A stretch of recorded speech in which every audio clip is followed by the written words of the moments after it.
What's going on? What up, y'all? Before we get started, we got to make sure everybody understands what we're doing, so we know everybody is. Does everybody think they know who everybody is? Raise your hand. I need to see. Okay. All right. Does anybody know who Eric is? Give me. Show a hand. I'm coming to you. All right. Who wants to do it? All right. You closest. Erica is the pastor that's married to Erica. Yes. Okay. So, who knows anything about Erica?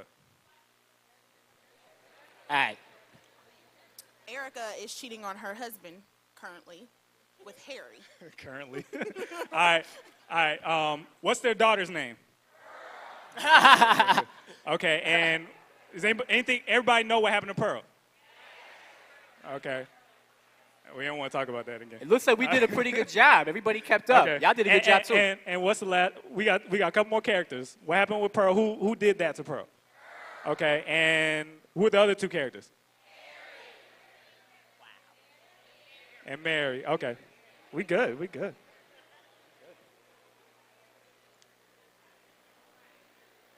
Well, for those of y'all that didn't get it, I'm going to set it off like this. Now, I guess you can consider me the temporary narrator. So before we get this ball rolling, first I'll take a moment to recap and rehash as I bring you back and up to speed by reintroducing all of the story's characters. Now, this story all takes place in the great state of Maryland, where a man named Eric is married to his wife, Erica. And Eric is a pastor who doesn't have a clue. Apparently, his wife, Erica, is having an affair with another dude who happens to go by the name of Harry. But Harry is having an affair, too, because Harry is married to his wife, Mary. Now, isn't this love triangle starting to sound like something you would hear on Jerry? Now, despite the fact that Eric and Erica's marriage is falling in shambles, they still kept the family pictures hanging over the mantle. But the innocent image of a God-fearing family was just a front to cover up a not-so-innocent love scandal. See, they had a secret. When Eric was still a deacon, he and Erica very discreetly were sleeping together. But Erica became aware that Herb and Eric were 8 months away from becoming parents. But Eric was too embarrassed to have a baby outside of marriage, so he chose to propose, presenting Erica with diamonds and carrots. And 8 months later, they had a beautiful baby girl and decided to name her Pearl.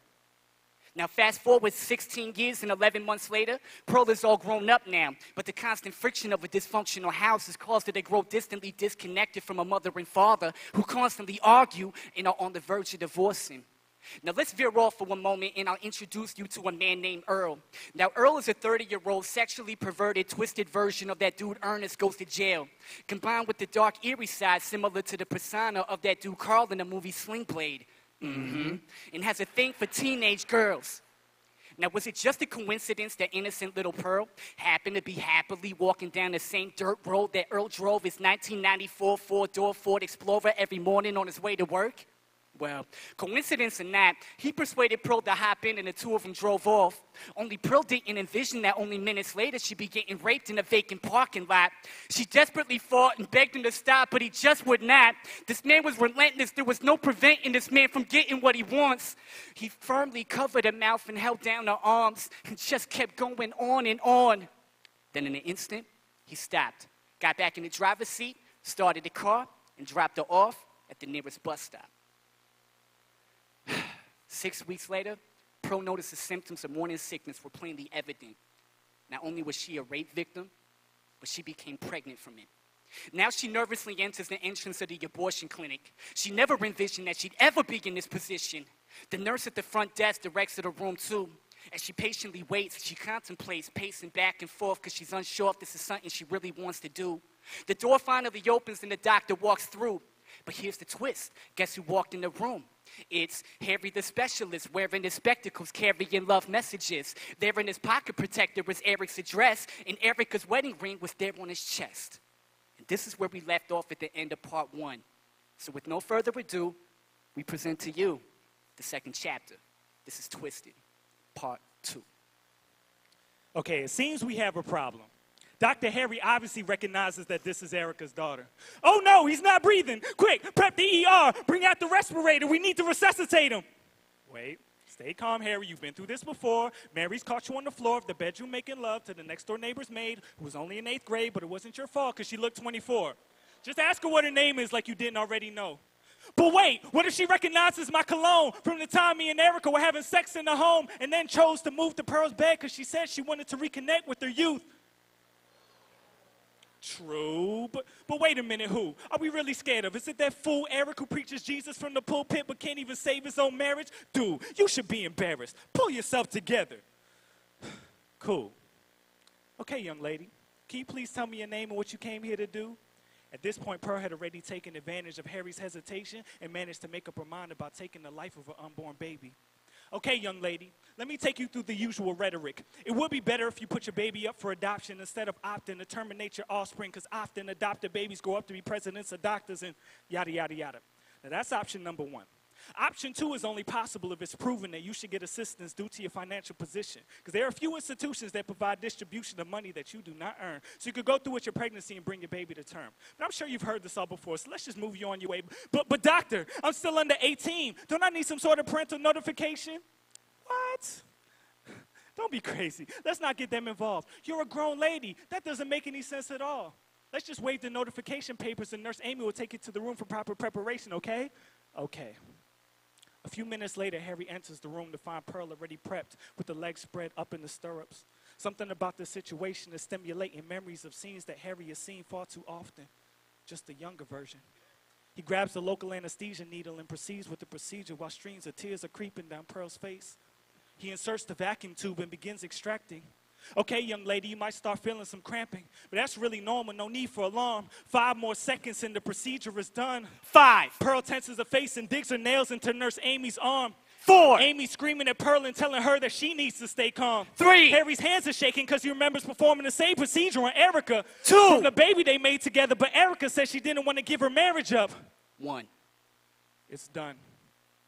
Meanwhile, back at home, Erica's going through Pearl's things as she's often done before. This time she comes across a purple notebook that Pearl uses as a journal and opens it up to the last date, to the entry entitled, The Rape.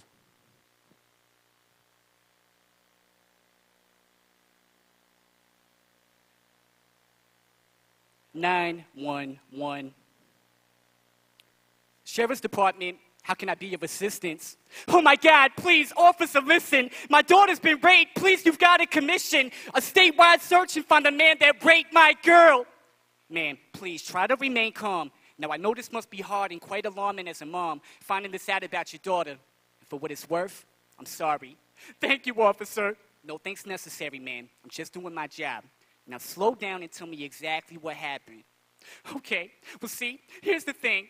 I was in Pearl's bedroom. Oh, Pearl, that's my daughter. When I was gathering up some clothes about to run a load of laundry, when I stumbled across a journal, she keeps a diary in a purple notebook, and the mother instincts in me rose up, so I took a quick look. I only expected to read things about our high school dreams, you know, things like that. But what I read was so gruesomely horrendous, I didn't know how to react. It's okay, man. Take a deep breath. Now tell me, what did you read? She wrote out in detail, revealing that some man named Earl picked her up on the side of the road, pulled over it, started raping her. Okay, man, it's all right. Now, I know that this hurts, but did the journal happen to say where she was raped? It said it took place in some vacant parking lot. Oh, dear God, why have you allowed this to happen to her? Look, man, I'm not against religion, but you can take this up with God once we're finished. But for now, we need to complete this police report before the police can get down to business. Now, I need to take down some basic information. Tell me, what is your daughter's full name, her age, and did she happen to write down the date of when she was raped? Okay, her first name is Pearl, middle initial E, last name Hart, and she just turned 17. And I believe this happened about 3 weeks ago. Man, please, try not to get all hysterical. Now, is your daughter there now? Can I talk to her? No, she says she went out with some friends. Oh, my God, what if he's stalking her? Look, man, as long as your daughter's in a public place, there's not a chance in the world that this man would even think to show his face. Well, okay, you're the expert. So what steps are next? How does this all work? Okay, I'm sending an officer to look for your daughter, but first, I need to take down a couple more pieces of information. Tell me, do you know anything else that may help us with this investigation? If so, I may need you to come down to the station. Of course, officer. I can come down right away. Oh, but can you hold on? My husband's on the other line, but don't hang up, okay? Hello? Hello, Eric? Yes, honey, what's wrong? Oh, my God, Eric, are you driving? Pull over the car. Erica, please tell me, what is it? Eric, Pearl's been raped. Oh, my God, are you kidding? Look, I'm 15 minutes away from the house. Eric, please don't hang up. I need you now. Look, one of us needs to call the police. I know, I already did. There's an officer on the other line. He wants me to come down to the station. Let me get his information and we can go together tonight. All right? But Eric, please don't hang up. Okay, fine. Hello, officer. Sorry for keeping you on hold. No problem, ma'am. I understand. Now, where were we? Oh, I'm sorry, but can I get your information and call you back tonight? Of course, ma'am, and once again, that'll be quite all right. And just for the record, my heart goes out to you and your family. I know that this hurts. It sickens me to think how many twisted people there are in this world. Well, thank God for people like you who protect and serve. Well, I'm just sorry I wasn't able to save your daughter, Pearl. Well, nonetheless, thank you, officer. You truly have helped me calm my nerves. Now, what was your name? Oh, yes. Forgive me, man. My name is Earl. Erica's face turns pale and she immediately drops the phone, then picked it back up, but all she heard was a dial tone. Practically having a panic attack, gasping to breathe. With a shaky finger, she presses the flash button back to her husband, but was unable to speak. Erica, what's wrong? Tell me, is Pearl all right? Hold on, I'm almost home. The house is in sight. Eric, the man that raped Pearl, his name was Earl. Okay, all right. Eric, the officer I've been talking to on the other line, his name is Earl. I've been talking to the man that raped Pearl this whole time. Okay, just pulled up. I'm coming inside. Eric enters the room and tells Erica to sit down on the couch. I've got some explaining to do. Just listen. This will all make sense in a second. Erica's face looks confused, but Eric continues. Back before we were married, I committed an indiscretion besides getting you pregnant. It was a deep-seated issue. 3 years to be specific. Okay, here's the real admission. I've done enough stalling. I've been holding this all in now for about 20 years. Okay, here it is. Back when I was still a deacon and we were just friends, my sexual orientation was mentally bent. But it's not what you think, it's actually worse. My mind was perverse. I was a pervert. See, there was a young boy in the church that I used to coerce into taking off his shirt by offering sherbet. But what worked the best was getting undressed, playing naked sock puppets. We were Ernie and Bert. Not too dirty at first, but it eventually progressed into a 3-year-long molestation, except it ended up being more of a relationship. He was hurt when we gave birth to Pearl and in turn told him it would have to end. Now Earl's a grown man and he's out for revenge. Erica's mouth flew open and her jaw dropped down to the ground.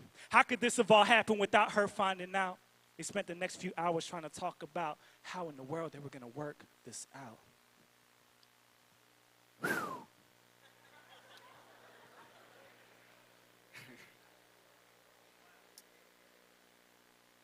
So this is how the story concludes. Pearl walks through the front door of the house and sees her mom and dad sitting on the living room couch. Eric is all teary-eyed, and Eric explains why, pointing to the journal laying on the table next to the TV guide. Okay, Pearl tells them everything from the rape to the abortion. Her parents showed compassion, yet Eric felt a sense of disappointment, but didn't voice it. Erica starts yawning, and Eric and Pearl saw it. And you know how contagious yawns are. Now everyone's yawning. Okay, Eric follows by saying, look, we've got a lot on our plate. It's getting extremely late. We've got church in the morning. Now, I know that just the thought of going to church during a time like this seems totally out of the question, but I think that if we choose to go, we may find some clarity. I think that tomorrow's service will serve as a form of therapy. So at 10 o'clock the next morning, the Hart family decide to go when they seat themselves in the front pew. And for the first time in what seemed like years, Eric turned to Erica and said, I love you. Erica responds with a blush and grips her husband's hand and tells him that she loves him too. But then Somebody else catches an eye. Harry and his wife Mary are sitting right behind him on the opposite side.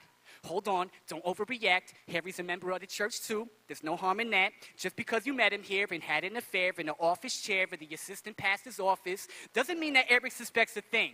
It's just your guilt talking. Praise and worship finishes, and Eric makes his way to the pulpit. Then glances over the congregation and sees a man in a police uniform walk in. Eric tries to push aside thoughts of Earl out his mind. Okay, concentrate, Eric. Focus. It's showtime.